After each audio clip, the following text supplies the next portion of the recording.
For the Republican nomination, GOP rules require the nominee to accumulate at least 1,237 delegates. Winning a state, like Maine for example, means that you get most or all of that state's delegates. But it's not until those delegates actually go to the convention in July and cast their own votes that the real winner of the nomination is determined. Now, in most years, there's a candidate who's a clear favorite and who's accumulated 1,237 delegates, making the role of delegates at the convention largely ceremonial. They're like catnip for cameras. But 2016 isn't shaping up to be like most years. And as the GOP candidates themselves may discover this summer, just because you won a delegate doesn't necessarily mean that individual will be on your side when you need him or her most. In other words, despite what Mr. Trump says, they say, I have the most loyal people. Did you ever see that? Even the delegates he did win might not be the most loyal people to him. True, in most cases, at least initially, delegates support the candidate they're pledged to.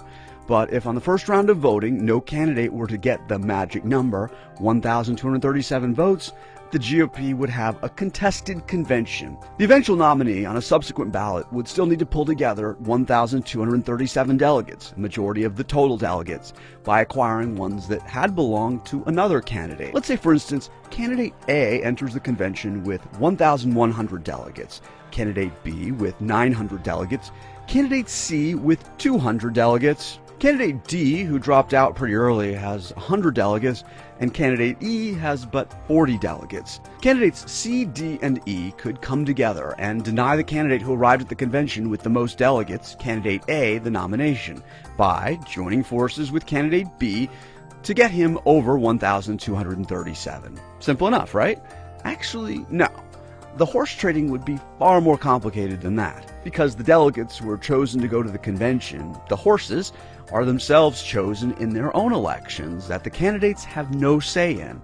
So instead of supporting the candidates they're supposed to, they may have their own agendas. As Brookings' Elaine Kmark points out, it can happen that delegates get elected in the name of one of the presidential candidates without being exactly crazy about him. And that can lead to all kinds of potential gamesmanship, because after a failed first ballot at the convention, state party rules would kick in that turn around 3/4 of all delegates into free agents, wild horses, no longer bound to support the candidates whose delegate slots they hold. In fact, Politico reports the Cruz campaign has launched an ambitious effort to influence local Republican Party meetings to try to get them to select Cruz-friendly delegates to send to Cleveland. As a hypothetical, a Trump delegate who doesn't love Donald Trump could, on a second ballot at the convention, join forces with those of Senator Ted Cruz, and there'd be nothing that Trump could do about it. Mr. Cruz says the Stop Trump movement is already preparing itself for a contested convention. Those discussions are happening among the candidates. I think those discussions are happening among the activists. I think those discussions are happening among the donors. That's why, come mid-July, a Trump delegate might not necessarily be a Trump supporter.